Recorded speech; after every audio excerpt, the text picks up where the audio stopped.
Mr. Bejal, Dr. Shah, Rajiv Lal, Mr. Cherian, Mr. Limaye, ladies and gentlemen. First of all, I'm delighted that this report's been finally released. I congratulate my very old friend Ritu Anand for this accomplishment, and I do want to assure Mihir that this will be an annual feature, whoever the minister is. And I'm also pleased to inform him that 2 weeks from now, we will actually be releasing the Hindi edition of this report as well. I was hoping that we would be able to release both the Hindi and the English today, but there's some problems about translation. But I entirely take your suggestion. Let's make a beginning with Hindi at least, and hope that in the years to come, other languages would also have their own reports. I think over a period of time, this India Rural Development Report should occupy the same importance in policy and scholarly debate as the World Bank's World Development Report or the UNDP's Human Development Report or the Center for Science and Environment's State of India's Environment Report. I think that's very, very important that we have an external audit of what is happening in key sectors of the economy, as Mihir Shah pointed out. At no point of time was there any attempt to influence what was being said in this report. And I would be very disappointed if there is nothing critical of what we are doing. I've read this report. I haven't read it in meticulous detail, but I've skimmed through the report. But I do want to say that the strength of this report would be the extent to which it will go to criticize and evaluate some of the programs that the government has launched. Rajiv has given a broad overview of what this report is all about. Let me share with you what was the thinking that went into the conception and the preparation of this report. First, an important question that has to be asked, as Mihir pointed out, what is the current state as far as rural dynamics is concerned? What is happening in rural India? What are the forces of change? What are the social factors that are very visible? What are the institutional changes that are very visible? What economic changes are taking place? In a broad way, not getting into the specific details in each state, but broadly, what is happening in rural society? I think this is very, very important for us to understand, and that objective has been admirably fulfilled in this report. We do get a sense of a broad brush picture of what are the changes, what are the transformations that are taking place in rural India. The second question that we sought to address is what is happening to rural employment, what is happening to rural livelihoods. And I think here there has been a very healthy debate over the past few years on whether the share of agriculture in our labor force is stagnating or is actually falling down. And I'm glad that finally in this report we have put together, Ritu and her colleagues have put together all the evidence which shows in a very robust manner the changing nature of rural employment structure. So this conventional wisdom that the share of agriculture in GDP has fallen steeply, while the share of agriculture in employment has remained virtually stagnant, I think has been debunked in this report, because what this analysis shows very clearly, as Rajiv pointed out, is the sharp increase in rural non-farm employment to the extent that today one could say at a macro level almost 50% of employment in rural India is non-farm employment. Of course, one important factor is that the non-farm employment is in turn stimulated by farm growth. In fact, one of the requirements for rapid rural non-farm employment is rapid farm growth.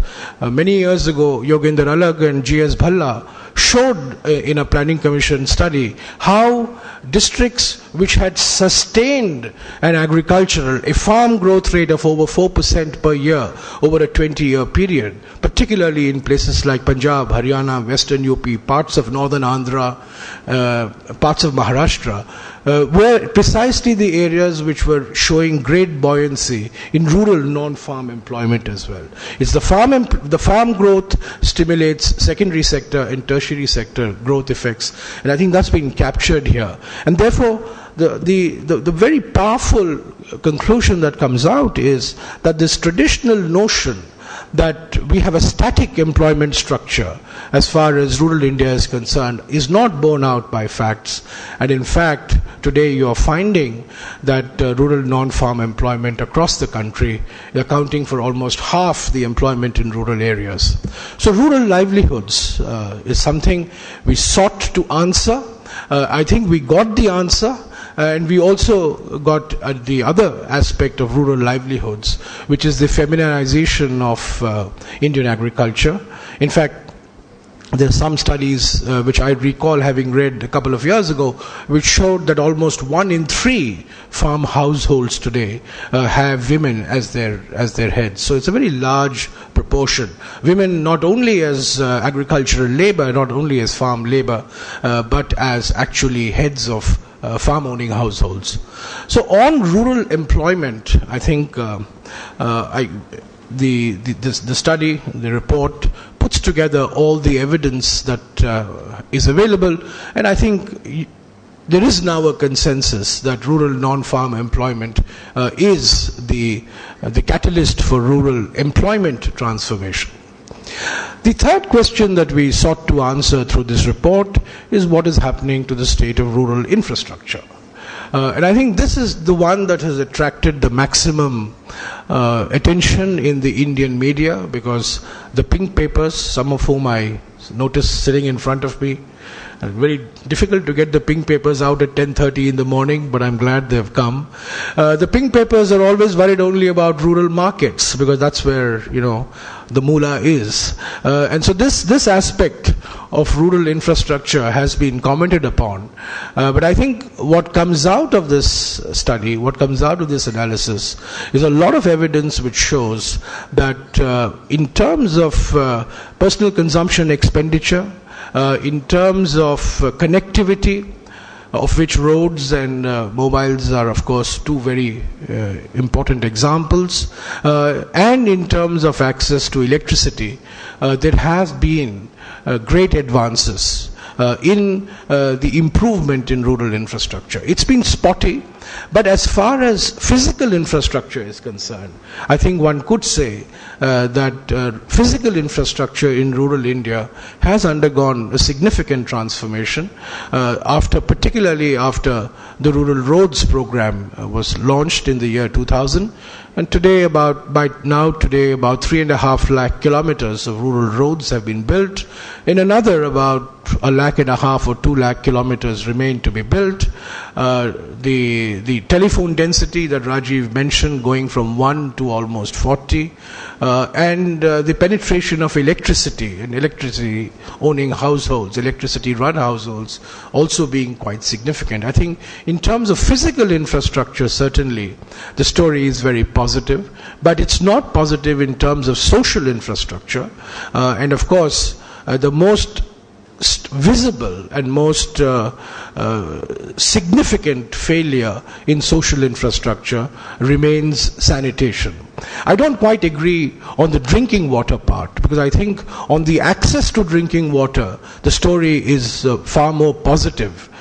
We have been able, over the last 25 to 30 years, to assure 40 liters per capita per day to a large number of rural households. But the real problem is not so much the availability of water, but it is it's the problems associated with water quality associated with fluoride, with arsenic, with iron, and with salinity.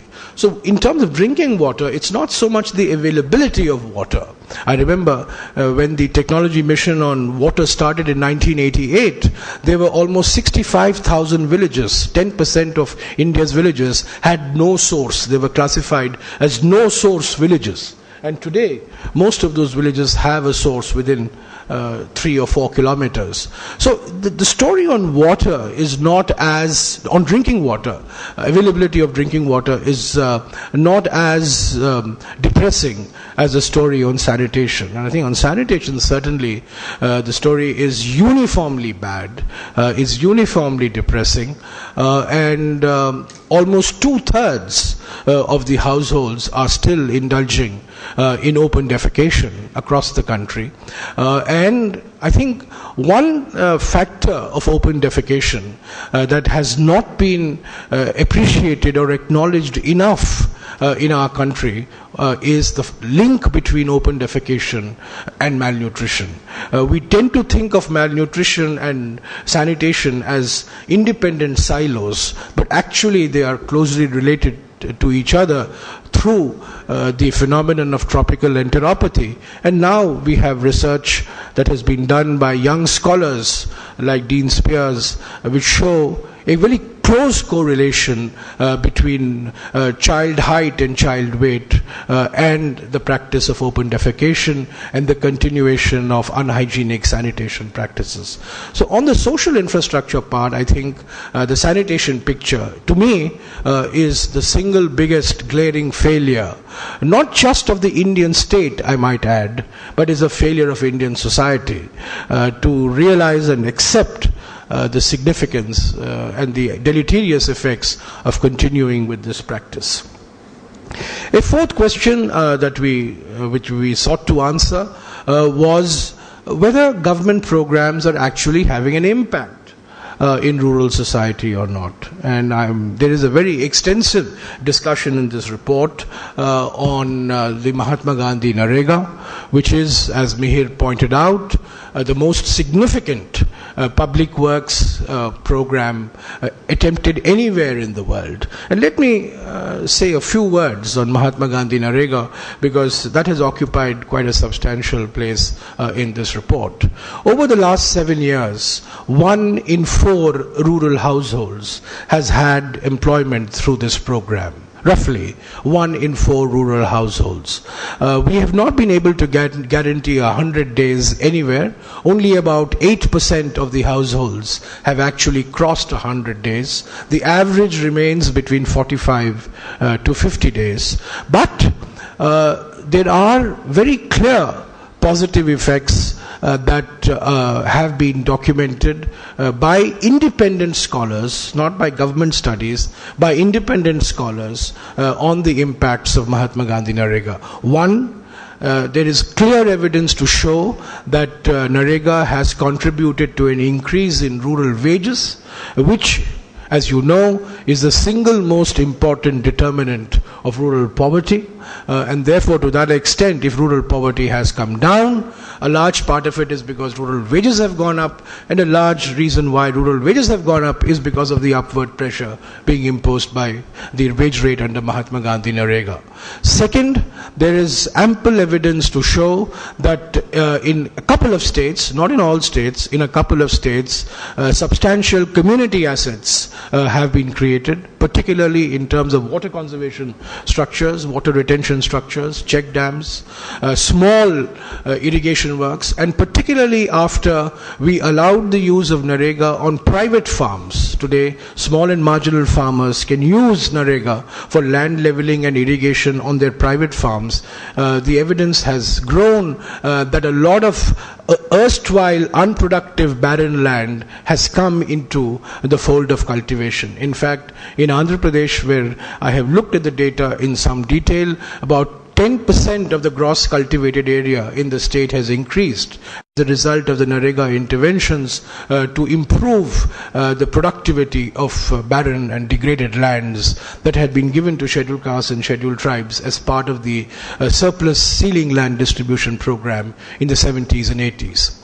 The third positive effect that you can see is distress migration has come down very substantially. Distress migration. I'm a great believer in migration, and I will talk about this a little later. But I think distress migration is something that none of us wants to see. We all want to see migration, but we don't want to see distress migration. And there is ample evidence to show that distress migration has come down. If you don't believe me, just go and meet the general manager of the Northern Railways, and the complaint of the general manager of the Northern Railways is that his revenue has come down very sharply after Narega was introduced, because the flow of labor from Bihar and Odisha to Punjab and Haryana has come down very substantially. And he says that, all his revenue estimates have completely gone off gear after Narega was introduced, because there is no labor moving in this direction. Both intra-state distress migration, like in Andhra and Karnataka, and interstate distress migration, like from Bihar and Orissa to Punjab and Haryana, have come down very, very substantially, and I think that's a positive step. And fourthly, I think there is ample evidence to show that traditionally discriminated groups have got greater purchasing, not just greater purchasing, but greater negotiating power on account of the many benefits they get from participating in the Narega program. And this is visible particularly insofar as Dalits and tribals are concerned, and it is visible insofar as women are concerned. For example, in Rajasthan, you would normally expect the figures that are associated in Kerala, where almost 90% of the labor under Narega are women, or in Tamil Nadu, where almost 85% are women. But you would be surprised to know that almost 73% of the people, of the workers in Rajasthan are women. So even in North India, you find that a large number of women coming forward and adding to their sense of accomplishment, sense of negotiating power. And there are communities like in Bihar where, as a result of the Narega interventions, the women have been able to show a new face that would otherwise they would not have been able to show. So these are the four positive accomplishments of Narega. But I would be the first to admit that the program requires greater flexibility. I think the time has come for us to introduce greater flexibility.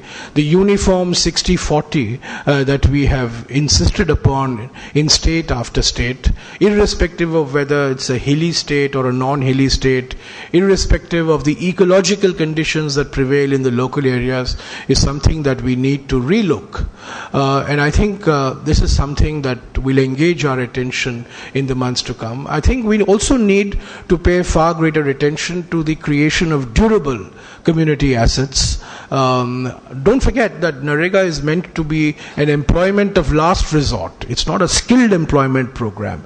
It's an employment of last resort. It's unskilled employment for people who do not have the skills to participate in a market or a semi-market economy. So it's really last resort distress employment. Even so, I think it is possible for us to pay greater attention to the creation of more durable community assets, thereby adding to the stock of rural infrastructure. How we do it, of course, is something that we are engaged in, and I'm confident that in the next couple of weeks we will be able to announce some changes, further set of changes, in order to make durable community assets much more the focus of the program. I should mention here one example of a durable community asset is in Jharkhand, where over 78,000 dug wells have been created on account of Narega. Now that's an example of a durable community asset which I hope will proliferate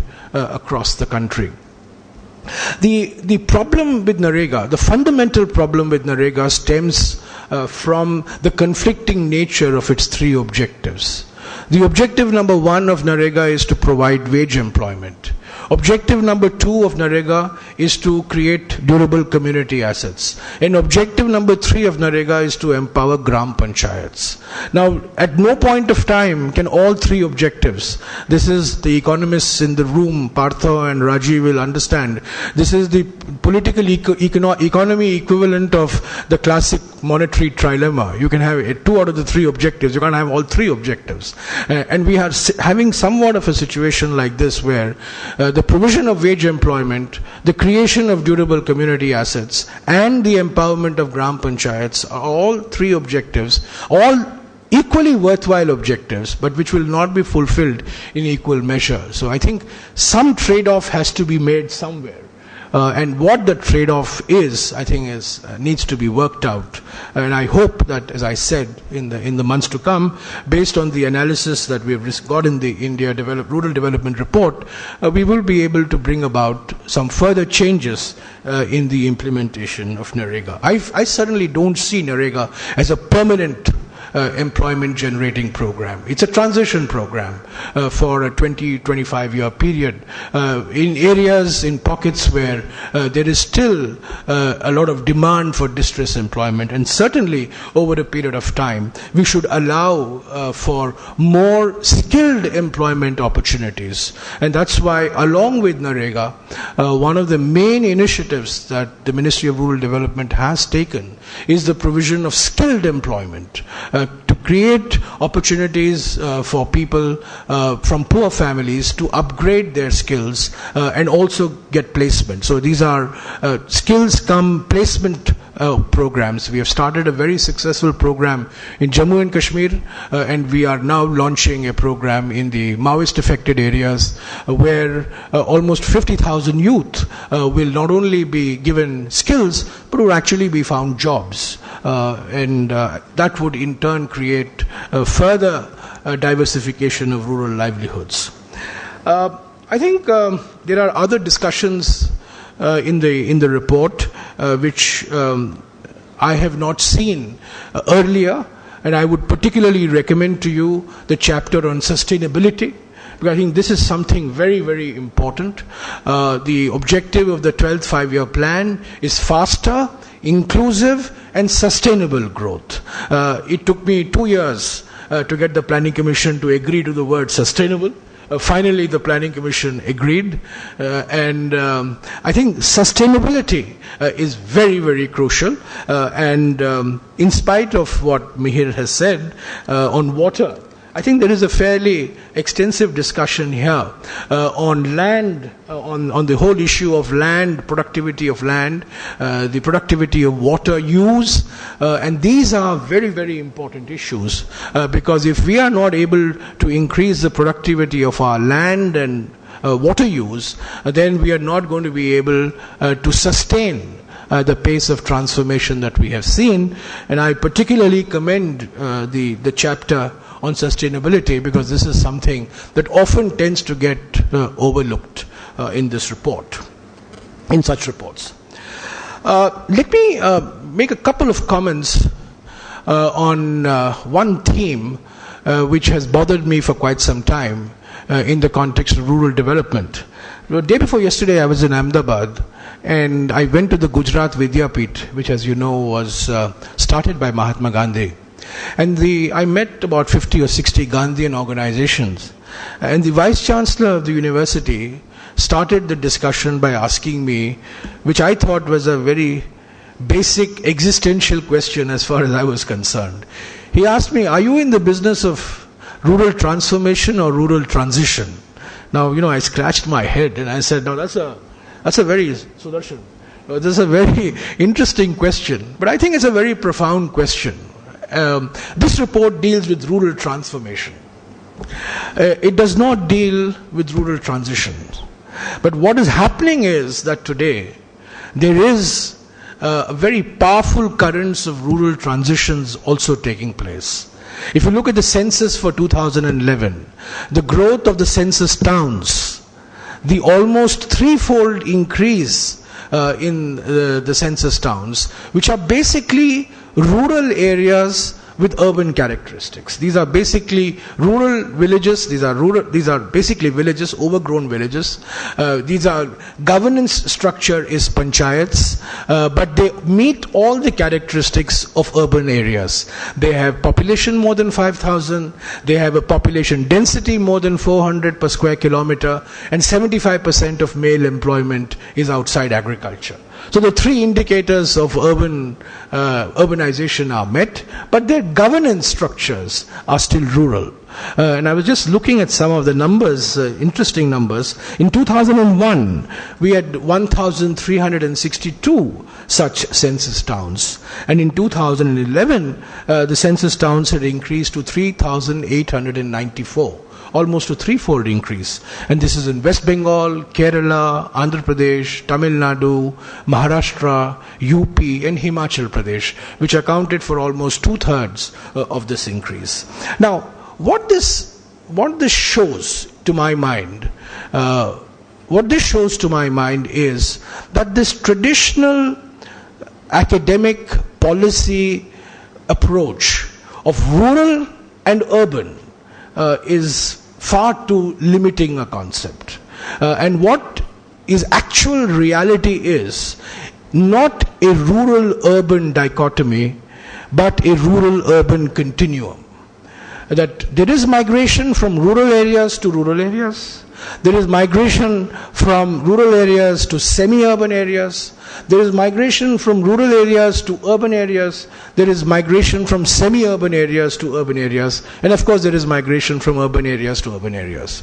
So migration in India, when we look at it, when you look at all the debate that takes place in India, it's seen as a dichotomous binary situation of rural and urban. Ministry of Rural Development, Ministry of Urban Development, Secretary Rural Development, Secretary Urban Development. These are all manifestations of a certain mindset. But I think what India is undergoing across the country is not just urbanization, but what I have called earlier a process of rurbanization. That rural areas are becoming urban. They retain rural characteristics in terms of governance, something that Rajiv talked about, which is absolutely essential, but they meet all urban characteristics. Now, we have no interventions to deal with such a situation. We have absolutely no program, no policy to deal with rurbanization, the growth of census towns. These large villages which have become urban pockets and urban agglomerations. And I think the sooner we recognize this, the better. We've launched a small program called Pura, but that's a drop in the ocean. I don't think that will go a long way for dealing with the requirements of infrastructure for 3,894 census towns. It may help in 1 or 2 or 3 towns, but I think what we need to recognize is the need for very active interventions. And as Rajiv has pointed out, it's not just programmatic interventions, but also looking at governance structures, how these areas are going to be governed. Because today they are governed as gram panchayats, but actually they are urban areas. And I think this creates a lot of tension and creates a lot of anomalies in the way these places are growing. So once again, let me congratulate IDFC and Ritu and all her colleagues for this initiative. And I am sure that this report will evoke a lot of comment. It would certainly evoke a lot of further analysis. This first effort has largely been a consolidation of existing work and existing research. Over a period of time, I think we can also think of commissioning research on specific themes, having reports anchored around a specific theme. I think these are some of the innovations that we can think of. We are about to launch, the Ministry of Rural Development is about to launch the Concurrent Evaluation Office, which will supplement the Independent Evaluation Office. The Independent Evaluation Office is really a forensic pathologist. He will do pathology on a program 4 times a year. But the Concurrent Evaluation Office is your daily physician whom you go to on a day-to-day basis to figure out what's wrong with you. It's taken us a long time to get the Concurrent Evaluation Office going, but we've got it going.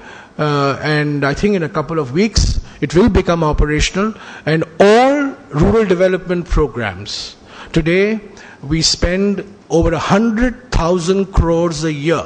The central government alone spends over 100,000 crores a year on rural development programs, next only to defense. And there is no concurrent evaluation except the reports that the state governments keep sending in a mechanical way. So much of funds released, so much of funds spent, and that's the extent of our concurrent evaluation. So once this hard-nosed concurrent evaluation, which will be done through a network of 50, 60 independent institutions will take place, I think we will be in a position to supplement the work that such reports bring out. I should also add here that very soon, in about 2 or 3 weeks' time, we will be launching officially the Bharat Rural Livelihoods Foundation.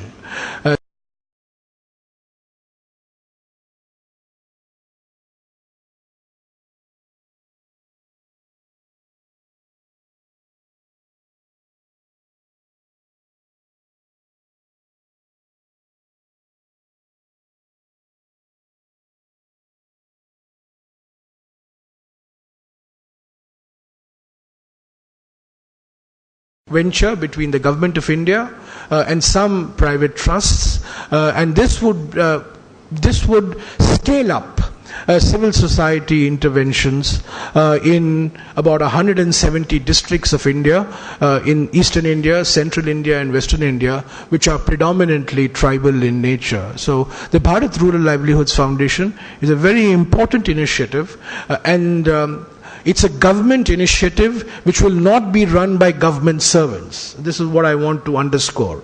The chairman of the Bharat Rural Livelihoods Foundation will not be the Minister for Rural Development. It would be an independent person from the outside world. The CEO of the foundation will be selected from the outside world. It would be a professional body run at an arm's length relationship from the government, because government has demonstrated its capacity to run down organizations.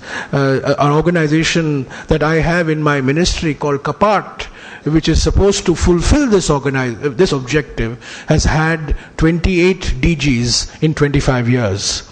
So with such a situation, you're never going to have an organization going to work. The Bharat Rural Livelihoods Foundation is a government-funded but not government-run organization. So it would be run by professionals. It would largely deal with the issues that have been raised in this report and give policy and program content to many of the recommendations that this report and future such reports will make. So with the hope that we will soon release the Hindi edition, this will become an annual feature. You will have an annual theme for which this report will be anchored in. Let me once again thank the IDFC for taking this initiative, and let me also end with a hope that the gestation period for future reports will be considerably shorter, not like an infrastructure project in this country. It would be much quicker, so that we can actually have some meaningful policy analysis and dialogue on your recommendations. Thank you.